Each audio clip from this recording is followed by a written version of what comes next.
What's up, everyone? Welcome to another edition of Beyond the Court. We're so happy that you're here joining us today.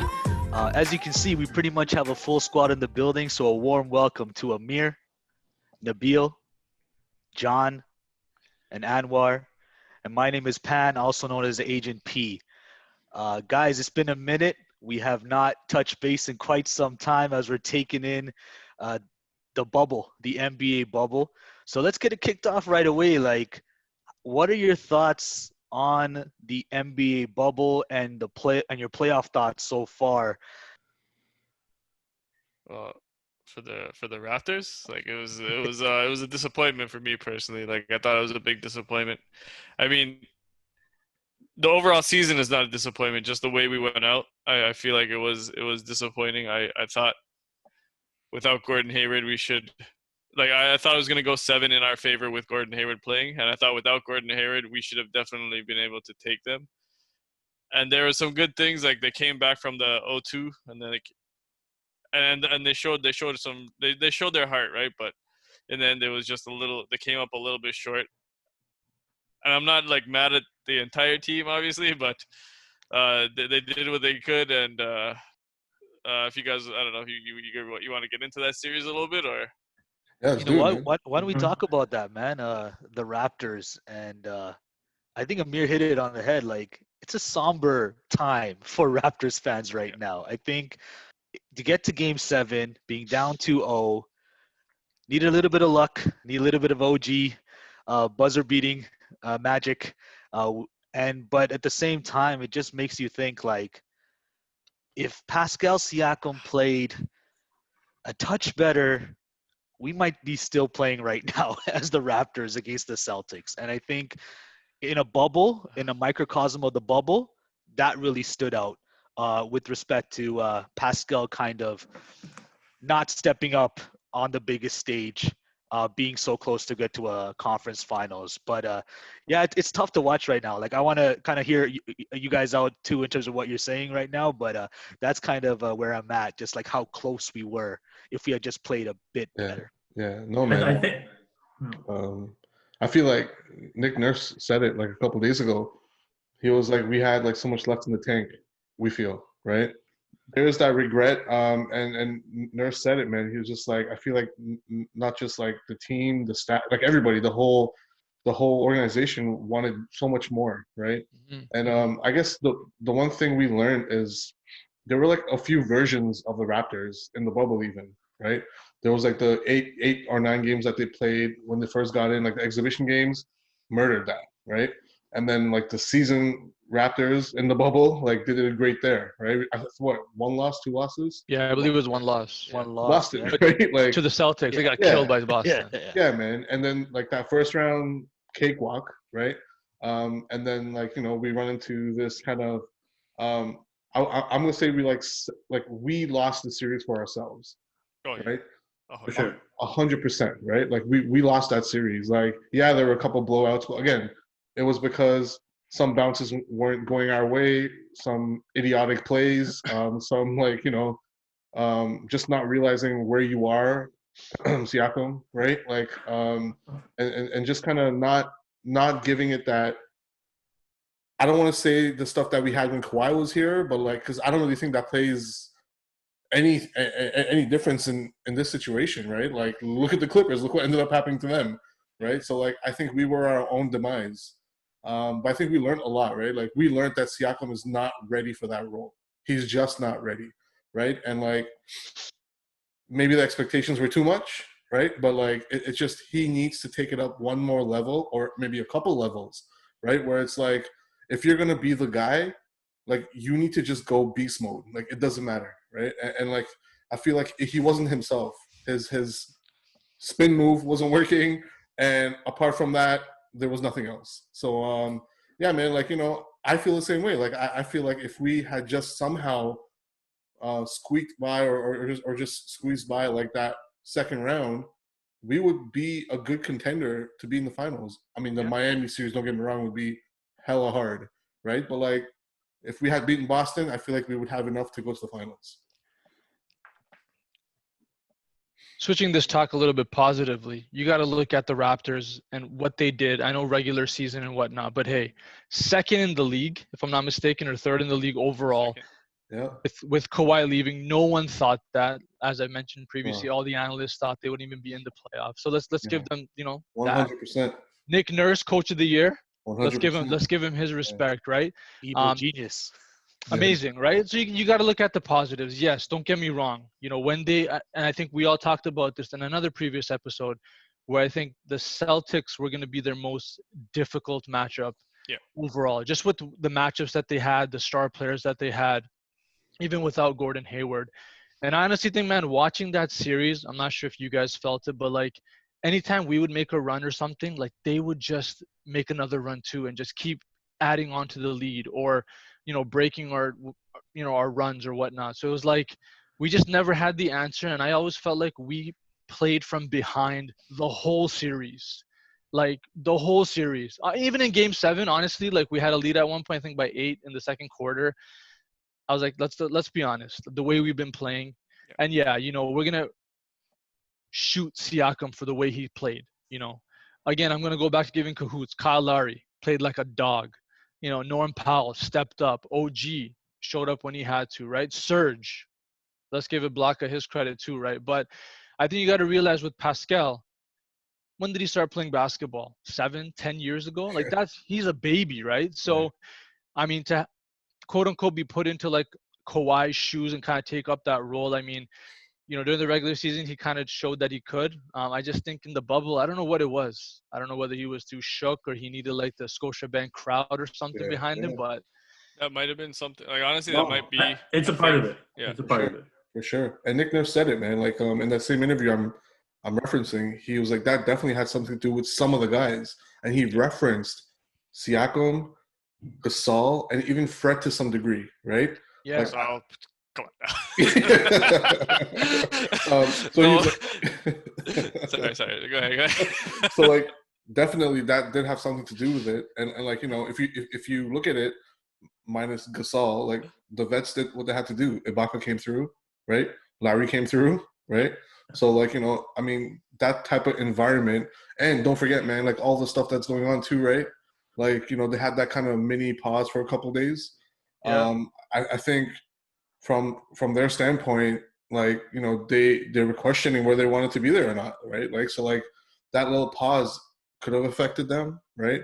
So there are a lot of factors here, but like you're right. Like there's a lot of positives to look at, right? Like, and I think the squad that we have now, like not much has to change. Yes, there's some like financial things that they got to sort out and make sure certain people get back or not. But like, I think we're really good where we are for next year, right? The East is going to be wild next year, but like, like I think we're in a good spot. Yeah, I think along those similar lines, like it's disappointing, but it's at the same time, it's something for us to look forward to, that we still have such a strong defense. Our offense is right there. We just need that little bit of an edge more. Along the same lines, yeah, of course, I'm gonna blame Siakam. The thing I didn't understand, which frustrated me with him, and there are other players as well, but Game 4, he put up 13 threes, I think it was, and he made 2 of them. That was I didn't know why he was trying to make threes. That's not his role. That's not his job. And then there's another game there, I think it was Game 5 or 6, same thing. He shot 5 threes and he missed all of them. That was very frustrating to see, because I felt like he had, he's such a dominant, like inside, within say 12 feet and inside, it's his game to play. Like maybe you struggle sometimes offensively, but I don't like him changing and trying to make threes like that. But at the same time, give them credit. Marcus Smart, he came out of nowhere, put on some magic shows all of a sudden. I don't know. Ridiculous. Unbelievable. But at the same time, I'm still hopeful for the Raptors. Boston was balanced both offensively and defensively, so I kind of saw them being a big challenge, whereas Miami is more on the offensive firepower side of things. But credit to them. Jaylen Brown didn't step up though, and I thought with Howard or Hayward started being injured, I thought for sure we were gonna take the series. It was gonna go to 7, but it was gonna be in our favor, I thought. And then it was so close. We were right there, and that's just what hurts the most, I guess, is that we had it within a few points. So in a lot of those games that could have gone our way easily. So the issue, like I know you guys are saying like he didn't. We're not. He was supposed to fill for Kawhi, but like we weren't asking him. Like that's the annoying part to me. We weren't asking him to beat Kawhi. Like we weren't asking him to do. Like nobody was asking him to do sidestep threes, fade away. Like we weren't asking him to go outside of his bag. His bag was just to take advantage of the smaller matchups, and he wasn't able to do that consistently. And that's like the frustrating part. Like, and he missed a couple, and then I think he got in his head, and it just like went completely down. But we weren't asked, like he wasn't being asked to do things that were outside of his capabilities that he regularly does. Like that was a frustrating part to me. Yeah, I think with Siakam too, guys. To me, he comes across as like a rhythm player too. I think the Siakam that we saw before the bubble, like he was starting to get into a groove. Raptors had a good rhythm and momentum. Granted, like in late game situations, it was still kind of question marks in terms of how he was finishing around the rim, and he's still learning that dynamic. But I think in the bubble, for whatever reason, when we get into this like next season that like we just kind of witnessed here for him, he just kind of clammed up, and I don't know if it was like even in the games leading up to the playoffs, um, he wasn't playing that well. You can see there was a drop off, and like he had said that he wasn't really practicing or playing or whatnot, and obviously with the pandemic, I think to everyone's frustration, like who was watching was like John said too, taking advantage of that matchup. Whether it's like a Kemba is on you on a switch or you got a smaller guard on you, like you can easily just shoot over them. You have like a nice little hook. You can get in there, at least draw a foul. But I also want to give credit to like Jaylen Brown, man. Like he's gonna be on an all defensive team. Boston as a whole is a really solid defensive team. Like Brad Stevens had them playing really solid, but Jaylen Brown was giving Siakam fits in terms of his athleticism and just kind of getting in his grill as well. They But had I'm his with you number. guys. Yeah. Yeah, they Sorry. had his number. Yeah. Like They had his number. they Also. had a game plan for him as well, knowing that like, hey, Toronto was going to give him the ball at key moments. So Yeah. I think for Siakam, I'm not giving him a pass. I really appreciate that he owned that it was on him that the Raptors lost. If he had played even a bit better, we'd probably still be playing right now.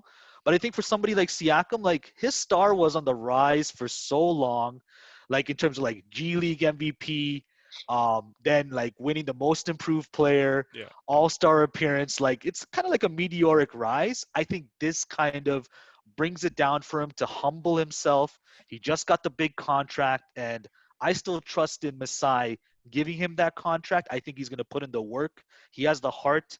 And like Nabil touched on as well, he just picked up a basketball not too long ago, and he's developing, but he definitely has to get more into his skill set. Handle needs to get more tight.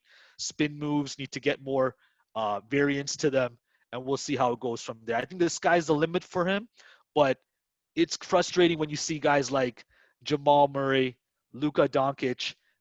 It's almost like 2 seasons in one for them, right? Like the regular season finished, they came into the bubble. It's the start of a new season, and you see how they're just balling out. Like they have kind of raised their game to another level. I don't know if it's kind of maybe it's because the AAU format that they're used to, but it's telling. But we'll see how it goes with Siakam. But yeah, it was a disappointing end.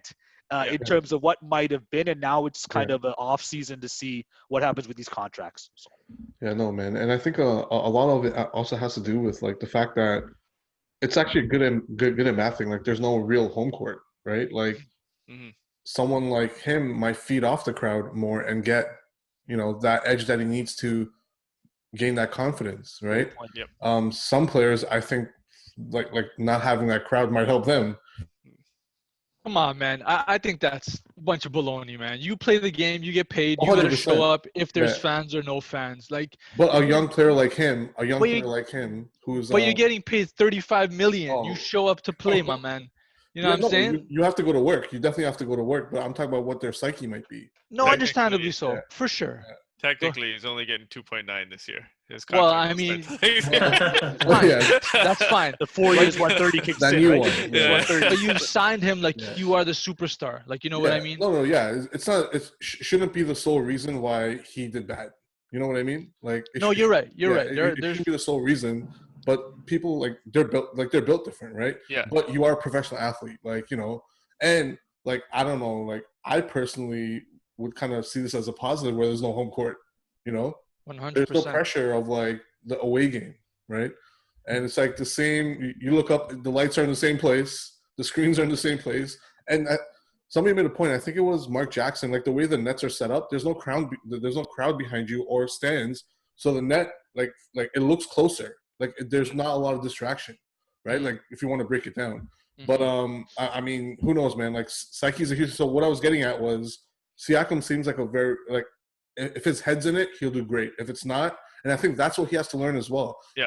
Like the mental strength and That toughness, yeah. endurance you need, not just physical. It's the mental, right? That's gonna be part of his growth for Yes, sure. exactly. But I don't know if that's something that you learn. Like you know what I mean? Like something like it seems like some guys are built for it and some guys aren't. Because you're talking like a lot like he wasn't playing like vets. He was playing younger guys, and they're just like you see it in their eyes, like they got it. They're there to kill, man. And he wasn't. You didn't see like he wasn't there. soft, He man. wasn't He was like soft. present. Yeah. Yeah, he wasn't in the killer mode, and he actually did worse. Like during the regular season, in the playoffs, he went down to like 16, 17 points. Like, and he didn't go in that mode. We were all waiting for it. But I got a question for you guys. If you were in Nick Nurse's situation, would you still ride with Pascal and give him those 40+ minutes?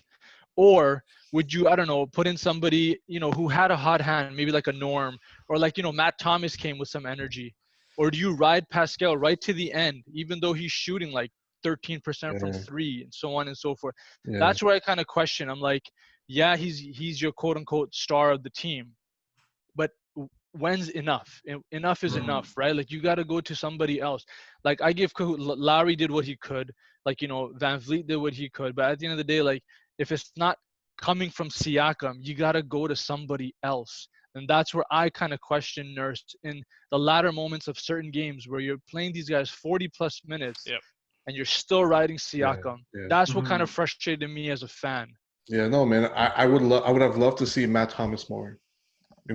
Like the short spurts that he had, he was decent on defense, but he was getting to his spots, right? And especially the games where Boston was going off on the threes, I think he could have been that one X factor that would have responded from our side. Yes, Lowry was there, Ibaka did his thing, Norm came and did his thing, but I think when Siakam was struggling, I would have loved to see more Matt Thomas. Yeah, I think I get the question, Nabil. I think for me, it's almost like trial by fire for Siakam, like leaving him in there. I know Nurse, it's almost like as bad as we were playing and as bad as Siakam was playing, I'll even go back to game 6, that overtime thriller where we essentially forced game 7, right? To really get to that stage. Siakam's defensive efficiency and just in terms of his length and contesting shots and really causing havoc on the perimeter, and in terms of plus minus in that game, as crappy as he played offensively, his stats were trash in terms of his shooting percentage and everything like that. He impacted the game differently on the defensive end, where if you did take him off, would there be a drop off? And we were able to pull out that game. I think game 7, if I look at it just in a nutshell, the Raptors, that wasn't the Raptors in terms of just turning the ball over, not taking care of the ball, key turnovers and stretches. And I give credit to Boston, honestly, a crazy block by Marcus Smart in terms of a chase down block. And then we just couldn't, really get an offensive rhythm going. And I think for Siakam, I know this is probably not going to be the popular answer that people want to hear, but when you pay him that type of money, and Masai has also invested in that, you want to still see how he grows and handles these high pressure situations. And granted, this time he failed. It's a learning opportunity for him. Yes, as fans, we hate it because we're like, bro, Ibaka was cooking. He should be on the floor more. But I think I think that also shows a coach's trust. Maybe it was too much trust. If we had made it to the next round, he was completely bombing out. Maybe he gets benched or something like that. But I think you just kind of have to ride it out as much as, and I'm not going to second guess Nurse because he still made amazing adjustments where we were still one possession away. Like Lowry fouled out in Game 7, guys. He got tangled up with I forgot who it was. Was it Grant Williams or somebody underneath the net? Yeah, it was, Or sorry, it Yeah, was Tice. It had him in kind of sounded like some sort of arm lock. So even then, we didn't have Lowry in the most pivotal stretch, and then Fred threw up that wild shot. So I think I get the question. I know the frustration. We're watching it, but I just said, like, you know what, Siakam, we're gonna ride and die with you. And unfortunately, this time we just couldn't get over the hump. So. But yeah, despite all that, despite all those things kind of not clicking, we went to Game 7, went down to the last second with the last shot. You know? No, you're right. No, 110%. Crazy. What we're all saying is right. Like, you know what I mean? Like, hey, we still took Boston to a Game 7. You know, can you imagine, like, if Pascal played a little bit better or if certain things bounces went our way? Like, that would have been a series that maybe could have been done in 6, right? This is all ifs, right? But at the end of the day, like, you know, as a fan, I was questioning certain things. Maybe in my mind, I was like, maybe that's 2 minutes too much for Siakam. But hey, like Pan said, like, you know, with Nurse, you got to trials and error, right? Like that's how he's going to learn. Unfortunately, this time, you know, the ride or die quote, unfortunately we died this time, but hopefully he'll come back stronger next year and certain pieces will come back with him and we'll just make another run. Yeah. I don't remember which one you said it. We were talking and you said like maybe they're just playing him because this is going to be our guy for the foreseeable future, and you don't want to like you want to continue that trust even for the next season, right? Like, right. And then that makes sense because like maybe this roster is not going to look this. It's possible that this roster is not going to look the same next season. Very true. So if he's the one consistent, then you need that trust between the coach and the player. I guess. I mean, I would probably have benched him just because like you can give him another chance in the next round. But again, I'm not the coach of the year, so. I'm just thinking even how you process it, right? Like, say Nurse did bench him, and granted, he had every right to be benched based on how he was playing. I completely don't second guess that or disagree with that. But then the fact that he didn't bench him, we lost the way that we did, and the way that he stepped up in that press conference post game and said, "This is on me. If I had played a bit better, knowing that he was on the court at all those moments where things were going wrong, turnovers were happening, he was not playing to his ability." That's a takeaway for him to say, like, hey man, my coach trusted in me, my teammates still had my back, as trash as I was playing, as terrible as I was playing. So this only has to make me stronger, where next time I don't put up such a performance, because the Wolves were out, man. The Wolves were out right after. And I just got a quick disclaimer to say, man, like, some of these fans that are out here in Toronto, who were saying like crazy, outlandish, hateful things in terms of go back to your country and very racially motivated, hateful things, man. Yeah, that's uncalled for. That's ridiculous, man. That's ridiculous. Okay, so like, I don't stand for that. I really have a hard time with stuff like that. And that's like prisoners of the moment. Like, really look at what this team accomplished, and like Nabil said, and what was mentioned at the beginning of the season, guys. Everyone wrote us off. We weren't even supposed to make the playoffs according to some experts in terms of the top 8. We finished with the second best record in the East. We fought. We have guys representing in the All-Star game. We got our coach of the year who did a phenomenal job. And really that narrative of like, hey, can they even do anything without Kawhi? We still stepped up, and we're right there, a game away from the conference finals, a chance to maybe get back to the finals. So I thought overall it was a great season, just a tough way to end. Yeah. Hey man, Kawhi did what we did. You know, like exactly. Yeah. You know, the quote unquote better team, better coach, whatever you want to say, right? The man got out in the second round. Well, like, good segue, Anwar. Why don't we go into that? Yeah, let's get into like that, the Clippers meltdown, as I would say. What are you guys' thoughts on like just how it crumbled in Clip City, the fake Lob City and whatnot? So what do you guys feel about that? I'm going to start off by saying this quote that I guess I read somewhere that said, Kawhi had a doc, but he needed a nurse. You know what I'm saying? So we'll start off with that. But I'm comparing this Clippers team and like stars coming together to like the first year Miami Heat team back in 2010 when LeBron, Bosh, and D-Wade kind of came together. You know, right away, stars come together. You think they're going to get the championship right off the bat. But in their case, they lost to Dallas. This time around for the Clippers, they lost to Denver.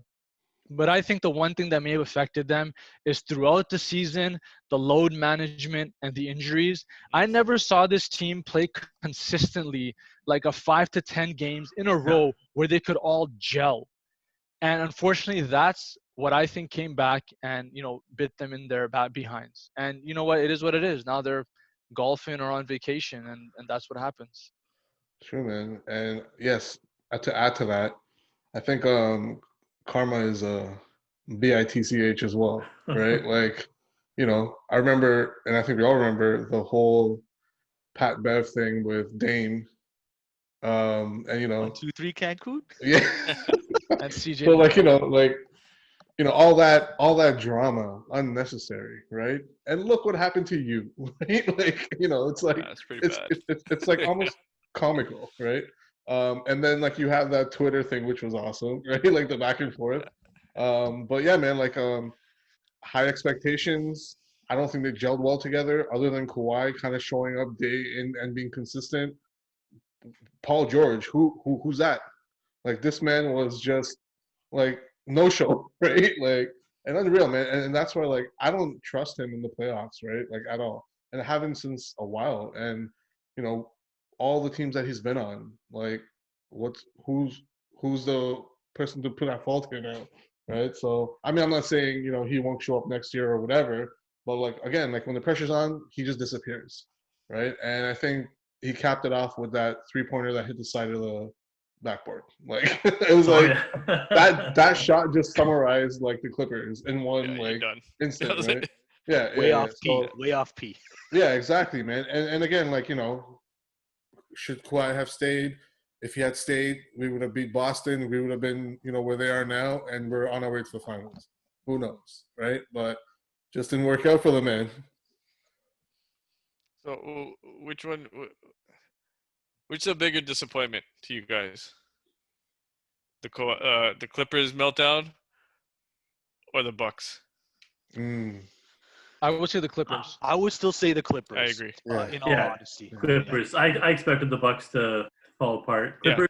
I think most of us, like what was it, like 6 out of the 7 of us, ultimately said we thought the Clippers were going to like win it all. Yeah. So for them to implode and for both PG and Kawhi to fail in that game 7, like Kawhi was 6-2, he didn't really step up either. So he gets a lot of that blame as well. And which honestly, after the Raptors are gone, the Bucks are gone, I came out and I was hoping. I was just like, I don't care anymore. I just want Kawhi out.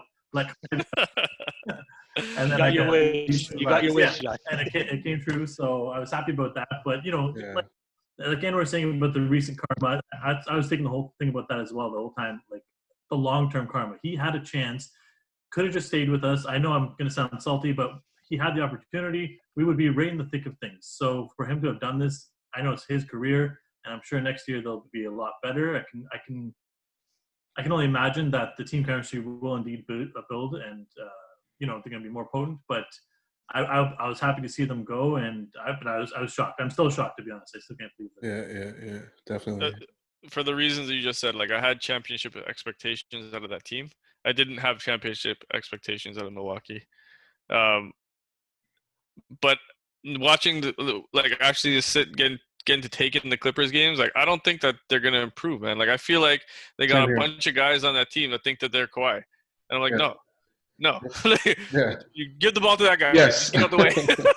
Marcus Morris is there doing his. I'm like, no, stop dribbling, man. Yeah. Stop it. I'm like, you just give it to him and get out the way. I don't think they got guys that are willing to do that.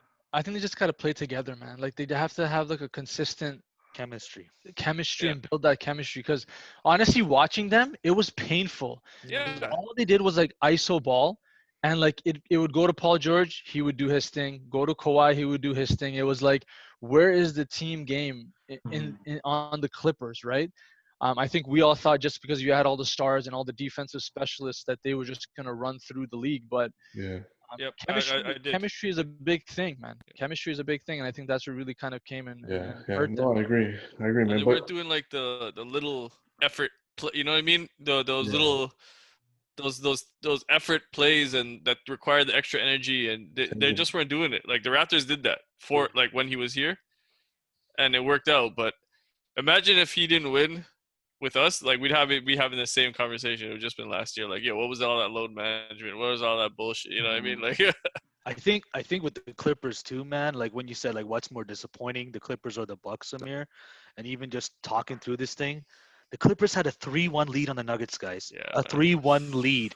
Every game they pretty much had a 15 to 20 point lead to put away the Nuggets, and they let them get to a game that's 7, embarrassing, bro. which is crazy. Which Yeah. which in terms of I think the Clippers got what they deserved Yeah. because the whole season and maybe even the way that they put together that roster, Nabil said it, the load management was complete BS. Not thinking that you can kind of just turn on an on switch and put like 5 guys together around Kawhi and another 3 guys around PG and Kawhi is going to be the answer. No chemistry, no continuity, and then even then disrespecting a team like Denver, who had just come back from 3-1 down against the Jazz, Or the Blazers. series before. Sorry, the Blazers. No, Yeah, it was No, Jazz. Jazz. The Jazz. Yeah. The series before. So I mean, like, even like disrespecting the moment and the opponent who's right there in front of you, and they got what they deserved. yeah, man. I want to throw it out to you guys, like Doc Rivers. That started finally being discussed about Doc Rivers, whether he's an overrated coach. He always has that hype behind that Boston Celtics team where he had KG, Paul Pierce, Ray Allen, Rondo, even Kendrick Perkins. Like the crazy dynamic in that locker room and winning that title and getting to a couple of finals and whatnot. But I was questioning his coaching. Like you guys said, like it was painful to watch that basketball. It's like iso ball, like no creativity. You have playmakers. You have abilities to get good looks, good shots. You just turned it into a Kawhi, go get us a bucket, or PG, go get us a bucket. Well, what happens when you run into a buzzsaw who's actually playing team basketball and just kind of takes you off the court? So Doc Rivers' coaching was disappointing, and I think that has to come into question, man, especially this season upcoming. Like Clippers is championship and bust every season from now on. They have no draft picks. They traded everybody For away. years. They Years. really have no future. But I agree with Nabil in the way that they do need to play together to develop continuity and chemistry. Yeah. No. Yeah, And just to add to, sorry. no, go ahead, JB. Go ahead. I think it does demonstrate further that basketball is such a sport that you need all that team chemistry, and this is the perfect example of it. Looking, you can have a team with 1 superstar, or now it's 2, and you look how far they can go. At the end of the day, if you don't have the correct teamwork, it's not going to happen. It's not going to gel. And this is, it fell right back in Kawhi's face. And we'll see what the future holds. But I just want to say further to that point, it is all about teamwork and how far along you're going. Like even though we lost the Raptors, for example, look at what Lowry does when he dives to the ball. Guys are passing around. Even the Bucks too, same thing. They do a lot of ISO. Drives me nuts. I'm like, what are you guys doing? Play as a team. Get to the open man. Get inside. So when I see it happen with the Clippers or the Bucks, I'm like, you're not going to win with that kind of formula. Yeah. I mean, okay, so we talked about Clippers and Bucks. I can't let the Bucks off the hook that easy either. Yo, what was your man, Coach Bud, doing? Like, that's the real question. What was this man doing? Like 2 years in a row. You talk about coaching. I'm shocked that he's not fired. Like, yes, we saw like 2 really big coaches get fired in the bubble. How did this man make it through that cut? Like, it blows my mind, man. And we can talk about Giannis and like his kind of improvements and what he needs to fix. Yes, we all know that. The world knows that. But the coaching, I was just like, simple things, man. I know. I had criticism last year. I thought he was going to be like, part of me thought maybe he's going to do something like he has a secret plan. He's going to unleash labor. Yeah, that's what I was thinking. I was like, is there a slight chance or is he just honestly performing this badly? But no, he actually was that terrible. Yeah. Like, bad calls, no adjustments being made, not even simple timeouts at the right time. Even, Yannis getting injured with that ankle thing. He let Yannis stay on. He played another to the end of it there, and he kept him in the rest of the game. Like, simple things. I don't know what Coach Bud is thinking. I can't. Like when he came out and he made that statement, I think it was in the year. He's like, "Why would we need to change anything? We're just gonna keep playing the way we were." I was like, "Okay, he must be playing some kind of like 4D chess." And then he's like, "No, no." It's stubborn, right? Like It's stubborn. like everybody knew what you're gonna do, and every single even Orlando had the game plan. Orlando did like almost the same game plan. They just didn't have the right pieces to like execute it. And you didn't change anything. Like, oh my god, bro! Like, it was hurting my head. I was like, If I'm not mistaken, isn't Coach Bud, like, I read that his job is still secure for next Yeah. year? Yeah, he's coming back. Yeah. They had a meeting like 2 days after. I honestly think they're gonna ride with him one more year. If there's no championship, obviously depending on if Giannis signs back. But I think this might be the last year for Coach Bud in Milwaukee. I personally feel. Yeah, I they're gonna think make a big Giannis move. talks highly of him too, right? So I Yeah. think that's the only reason he still has a job with the Bucks is because Giannis credits a lot of his development Well, hey, to him, right? So you got the best regular season record for the last 2 years. yeah, You know what I mean? So what happens that's different from the regular season when you go into the playoffs? Yeah, don't get me wrong, it's a different beast. You know, teams make these huge adjustments, but it's like you've won 60 plus games the last 2 years. Like what happens in the playoffs? Bledsoe happens. where Bledsoe happens. Agreed. no, but it's like you're playing the same team. Like they're focusing in on what you do, and they're taking that away. Like, so what's your backup? And they don't have a backup. They don't have a backup. Like, That's exactly it. They don't have Yeah. a backup. They have Giannis, and if Giannis doesn't perform, which they'll put 2 or 3 guys on him easily, then they're just gonna fall on their faces, which they did again. Yeah, I mean, as much as like Bucks, you know, I didn't really, as much as they were like, people were saying like, oh, the odds makers were like, oh, they should probably be in the finals contending for a championship. Like that second round matchup on paper, the second that you saw that they could probably match up against Miami, and I think Nabil mentioned it when we were doing kind of some of our earlier predictions, you know, in an earlier episode, just talking about the playoffs. Like if you run into Miami, the matchup is just not good for Milwaukee. They just don't match up with that kind of caliber of a team. And Miami has been awesome this playoffs. And it's just something that the Bucks couldn't overcome. They just ran into a buzzsaw. And obviously with Giannis's injury, maybe that series could have been prolonged, but it's a lot to ask, man, to like have Giannis try to run through a wall of 4 Heat that are ready. Jay Crowder, big guys, Bam Adebayo, like just stripping at the ball all the time and just really being physical with him. And that was something where it's just like, we're going to out bruise you. We're going to out tough you. And we're going to just kind of body you and push you around. Yeah. And it was actually kind of funny too, looking back at, so game 1 literally went the opposite of how they expected for both those teams, because Miami came out for their threes, right? Because they're first or second in the threes. And Milwaukee's point of mind is that we're going to let you take the 3 and we're going to win the inside game. But of course, that is terrible against Miami because they're the best, 3-point shooting team. So I thought there was going to be an adjustment there somewhere. That never came. That didn't make any sense. It still held it close. But then you'd think that game 2 or 3, something would change there. And the changes just never came. Never came. Sure, they had 1 or 2 that were close, but just seeing that, I'm not going to say it's all Coach Bud's fault either. Like a lot of players, I'll say Giannis right off the bat. He's got to be making more free throws of his, of course. But I just didn't see the changes, and I was very disappointed to see the same kind of play from, like Amir said, from last year to this year, same kind of setup, same kind of scenario. So I don't know what Coach Bud's thinking, and yeah, I guess Giannis's loyalty to him is keeping him alive still. But you got to kind of give respect. Nothing against Milwaukee, but Miami, like they came to play, right? And they have been playing ever since, right? Like that first round series, I think it went 6 games if I'm not mistaken. But then they came into Milwaukee, they just went for the jugular, man, and they just went at it. Boston, the same thing, right? So, I mean, I'm thinking of a question in my head right now for you guys. If you had to kind of take the biggest surprise or what you've enjoyed most about this bubble playoff so far, what would you kind of lean towards, or what has kind of caught your eyes so far in the playoffs? For me, I would say Jimmy Butler's redemption tour, man. Like this is validation for him leaving Chicago. Then they went to trash. Minnesota went to trash, and then Philly, and they're just gone to trash. And every time you'd be like, yo, you would hear stuff like, yeah, he's a problem, he's a locker room cancer. It's like, no, he's just a hard worker, and he don't put up with like bullshit from people who don't work as hard as him.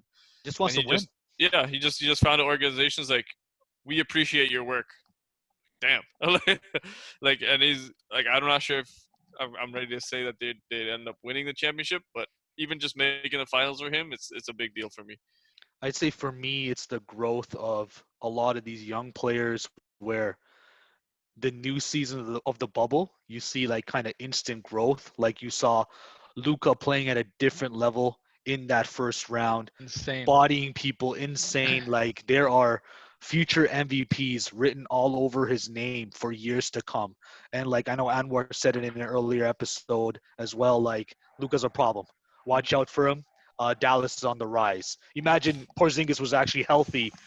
Maybe the Clippers get bounced in the first round, right? So Didn't get ejected that one game, right, or didn't get ejected that random one team. game. Those bogus calls by the refs, right? I mean, in terms of those early games. But Yep. for me, man, I have been so thrilled in seeing the growth of Jamal Murray Hitchner. and just how he's like legit come onto the scene.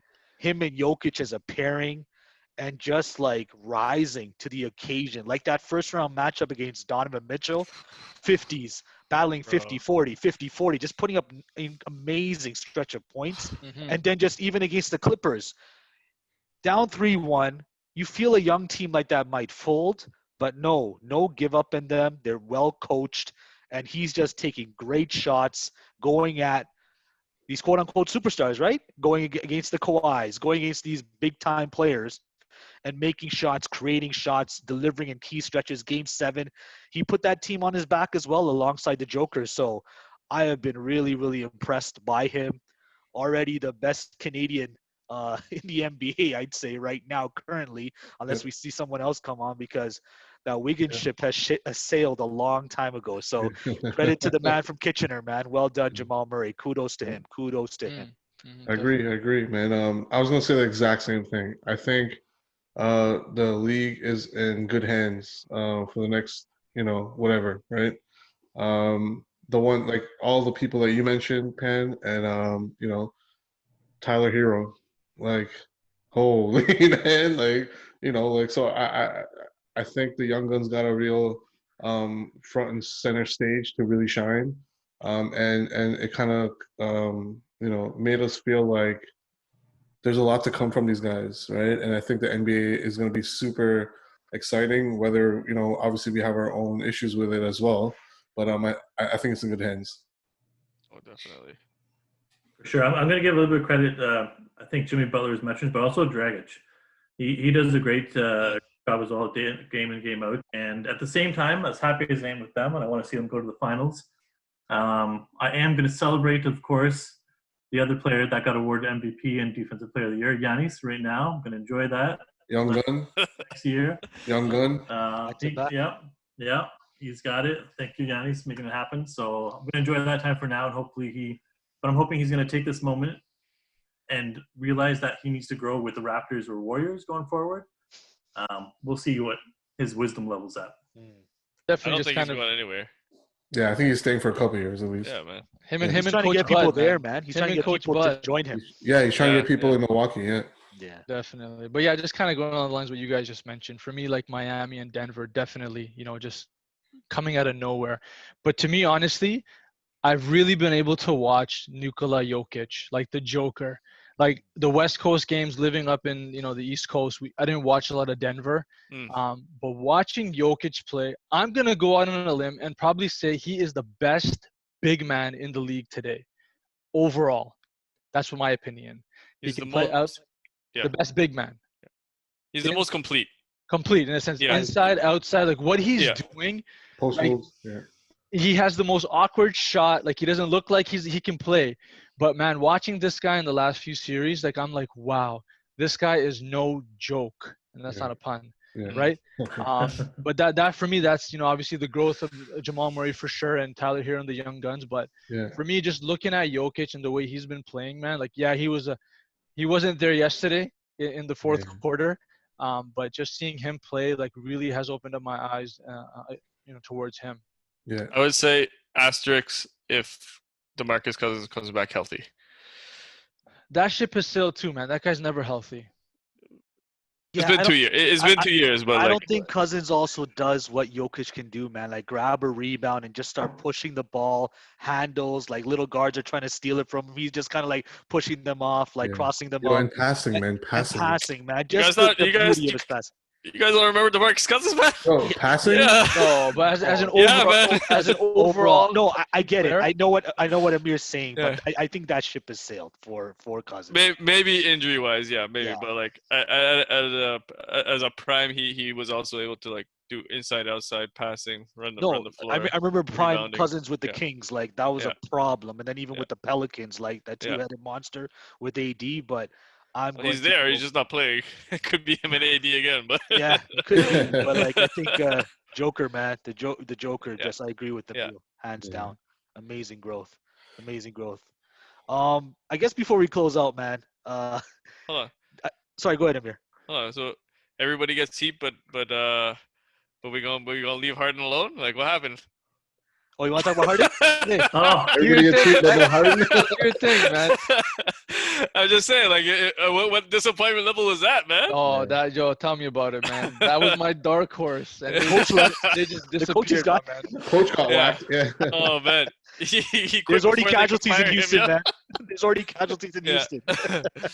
I knew- that was a disappointment for me. I thought that they would have a better showing. yeah. At least more than a 5-game series. Yeah, Like I thought they could yeah. push at least 6, maybe 7. But watching that series and the way they played, I was like, you know what? They got one. That they were lucky.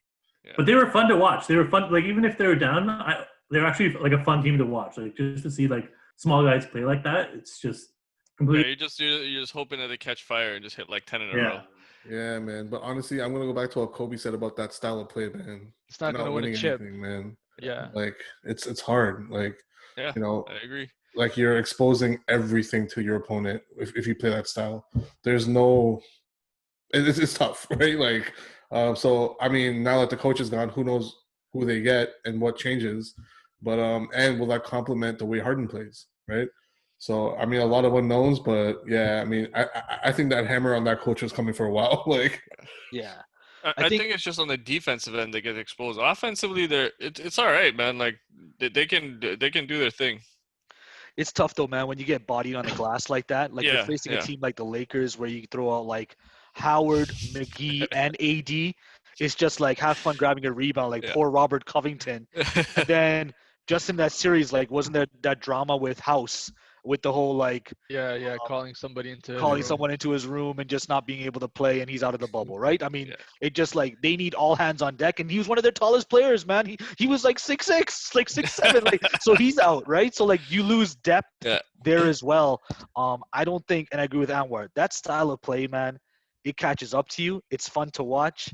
It's run and gun. You can do all the analytics you want, Daryl Morey, but at the end of the day, you're at home right now and you're watching the playoffs when it matters. But what I will say though is refreshing for Harden. I know we bash at him, we go at him, but his defensive level picked up. Yep. He's actually taking pride in his defense, and the level of pain on his face after that series post game, it's really hurting him. And he knows each year that passes by He's getting older is too, another man. missed opportunity Yep, at trying to sure. get a ring.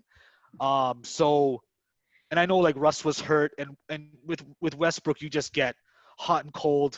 It's still the wildness. You got to find a coach who can maybe control his dynamic and his style of play as well and keep them together. But like some of the names are thrown around as coaching possibilities right now. Sam Cassell, former Rocket, and another interesting name is Jeff Van Gundy. Also to coach the Rockets. But you know, they're such a fast-paced team right now, that roster.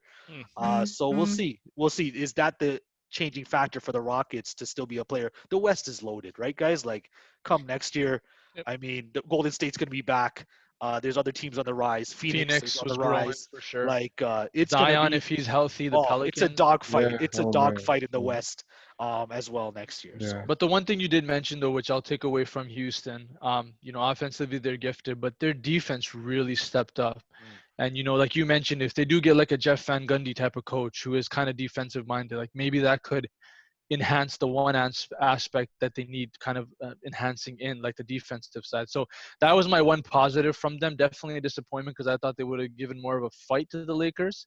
But who knows? Maybe, the saying goes, there's always next year, right?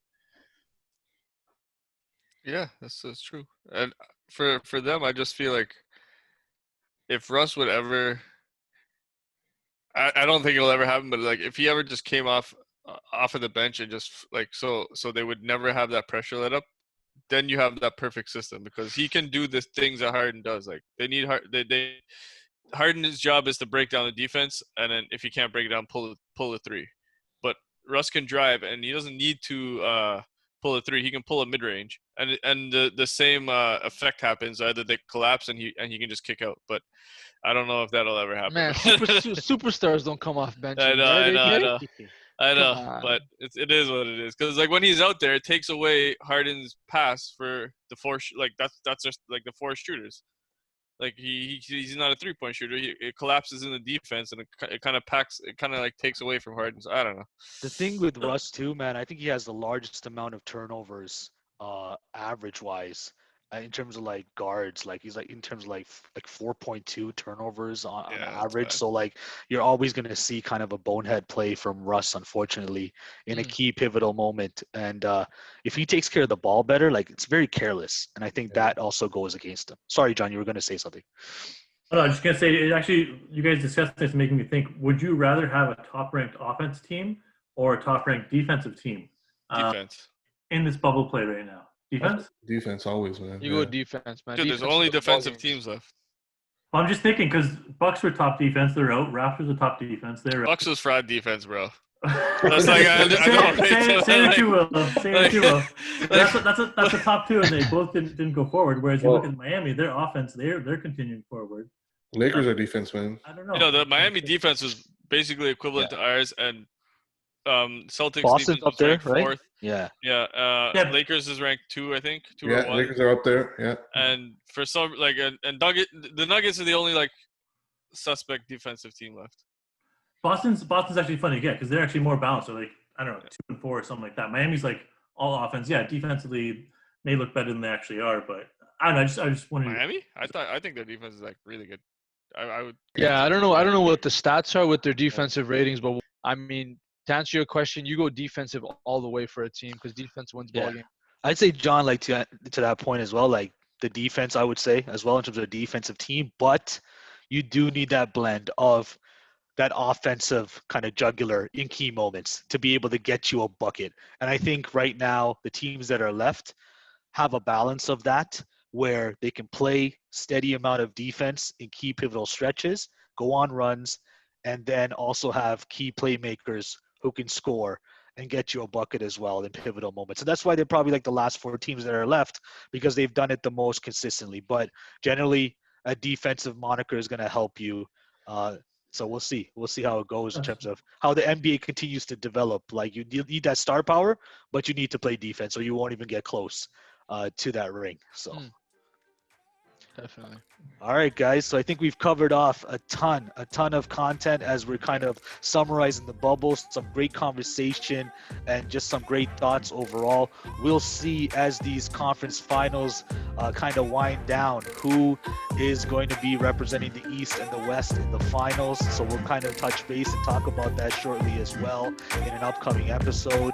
We thank everybody for joining us and tuning in to be on the court. Don't forget to hit the like button. Don't forget to subscribe as well. Take care. Be safe. Stay blessed. Peace.